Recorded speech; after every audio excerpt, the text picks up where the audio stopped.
Now that we've finished the framing, I just thought I'd take the time to highlight the key lessons learned and maybe direct you from video 1 to this to this final summation of the framing exercise. Perhaps the biggest challenge is not following the advice in the book, and that is to read at least a full chapter in advance, if not maybe even into the second chapter following that, with the objective of trying to understand how these various parts relate to one another, and so preventing mistakes as we go along. I also acquired a number of plans from the National Maritime Museum, this being perhaps the most used one, the framing plan.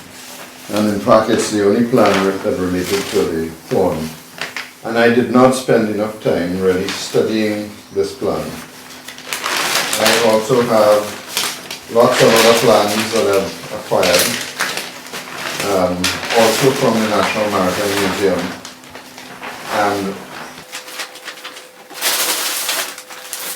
And my only suggestion is, before you start on any of the exercises, that you take the time to study these plans in great depth before you start doing anything.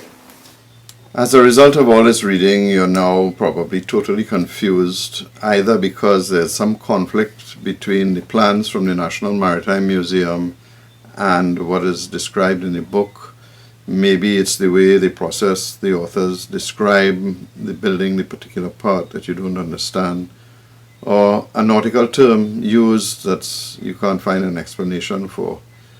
And if you're like me, you live in Trinidad and Tobago, there are no modelers that I've come across so far anyway. And so I found that the Nautical Research Guild has provided me with a fantastic resource and a number of very experienced modelers who have actually built the Swan practicum, and they are only too happy and willing to give you advice and steer you along a path. In fact, I've also found that Greg Herbert, truly fantastic and accessible through email with a response in 2 or 3 days. Certainly the most common problem I had was, or common mistake I made, was not fighting to align the top of the frames. I'd look at how various other parts of the frame lined up, but the key to this entire framing exercise is the top part of the frame, because at the end of the day you have to line them up and they have to make a slim, thin, continuous line, and the bottom as it sits on the keel. And if you turn the ship over,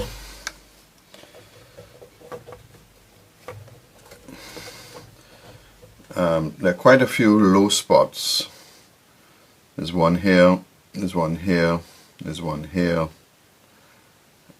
If this was a fully framed model where the frames were exposed, I'd have to take all these frames out. In my case, forgive me, Greg and David, but I plan to plank over all these frames. So I could, if I wanted, laminated a piece on this to bring it back and then sand it down, which I'm not going to, because I plan to plank this entire frame. So no one is going to see this except you, and of course me. And what I've discovered is the reason for that is these frames didn't seat all the way down on the keel so that you would be able to take off whatever was necessary off the keel. Another area of concern were a few low spots. There's one here, a very slight one here, and these two here. And these were caused by, I can only think, badly made frames. I could sand this down some more, and I may yet do that.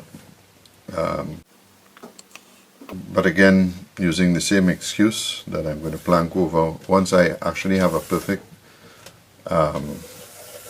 level surface, and that this lines up with the plan. I'm not going to get too upset about that. Strangely enough, there are very few on this side. one here. And again, this is a strange one, stopped in, so I can only assume this was a badly made frame. And lastly, I'm not sure if it's an issue, certainly it's a visual issue. The tree nails, even though they're properly put in, didn't follow a pattern. And knowing shipmasters that I've met, you would tend to find that the pattern is the same. So if they all start on the forward like this one, you wouldn't see the reverse that you see here. Another mistake that I made from time to time was not on the installation of every single frame lining up the perpendicular reference of the frame to the plan that's drawn on the bottom of the building board, and that caused me endless issues and having to go back and take frames out and redo the frames again.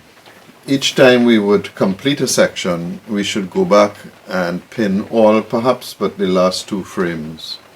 This gives the connection of the frame back down through the rising wood into the keel and keeps the model quite stable. If you have to pull out a frame or two as you go along, it's probably going to be the last two that you installed. Then there's the constant question of when should you put the gun port frames in and the sweep port frames. And having did a bit of both, I think really the best time to do that is after all the frames are installed. There were quite a number of frames that had to be taken out and redone simply because for some reason I didn't get the lining of the gun port frame correctly, and it's very difficult to fix later on when all the frames are installed. Then if you look at the various thicknesses of the spacer woods which I used, they're all over the place. That any of the frames that come through the deck line or the top of the rail line, that we simply put a mark that would establish the height of where the line would be. And so what you tend to find is that all of these filler pieces would be very close to each other, if not spot on. That line can be established as you're installing the frames and coming down. And just to give you an idea of the problem, here is a little dip which I haven't finally decided yet, but we may have to take these three frames out to pull the top of the frame this way. And that was caused by not aligning the frames properly at the time of installation. This is the only part of the whole framing exercise that this took place. In terms of taking measurements off the plan, we would get a caliper. This is a nice big one, and we would place it on the plan, get the measurement, and then come to the boat and go to put the mark on the plan. But because the ship is not flat, it has curved surfaces, we find that it gets very difficult, and then we have to look for a slot between the ribs to get to the correct mark, and in some cases that works fine. In other cases it doesn't work so well. And then we purchased this device which extends the distance between the upright on the caliper and the outside edge, so that you can theoretically hold it directly up and down and get a fairly accurate mark on the model. The problem with this is that if you change and don't hold it absolutely straight up and down or forward and back, you can get a different measurement. So that took us back to a device I had bought quite a while ago for marking water lines, and I think most of you have seen this in Model Expo and other. And if you have a nice wide surface, it works pretty good, but I found mine had warped a little bit with time and it shakes a little bit. So eventually I ended up acquiring this metal unit, and I have to tell you, it made a massive difference. It's very stable. on the building board, and it gives me absolutely accurate measurements each time. So this would be my suggested unit. I can't remember where I got it, but most of my stuff comes from Model Expo, so I'm going to assume that's where it came from. Now it's time to start actually cleaning up the model. And the first challenge is to take off some of the bulk wood, the big pieces. And I actually have this Microlux reciprocating saw, a Proxon jigsaw, and this little Microlux jigsaw with a little button I'd shown you before. And the one that is really gentlest on the model is the Microlux. And I use this leaving about a 1/16 of an inch above the line that I had established. Then I might go to chisels, and the utility knife really gets in some of the really tight spaces and is more useful than a chisel. Although I have to say that my nice sharp chisel is worth its weight in gold. I would go to this Microlux angle grinder, and that would work all along here in a space like here, and on the edge here. It just takes a lot of work out. Again, like all power tools, you have to be very careful, take less than more. But this is one of my more used tools.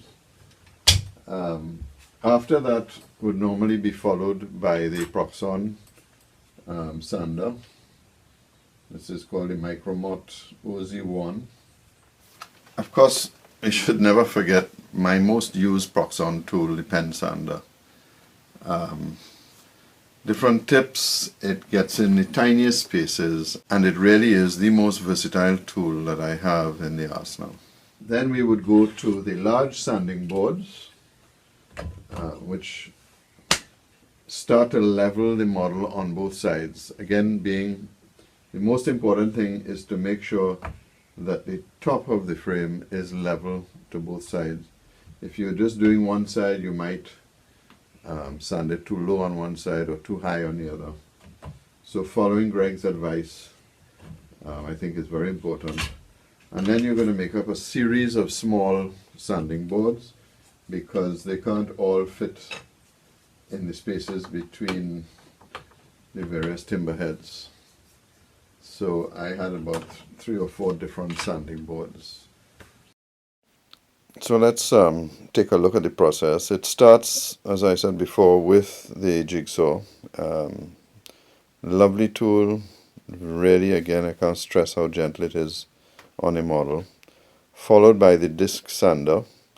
Again, being very, very careful not to sand the inside edge using any of the power tools. In fact, any of the tools other than the sanding boards.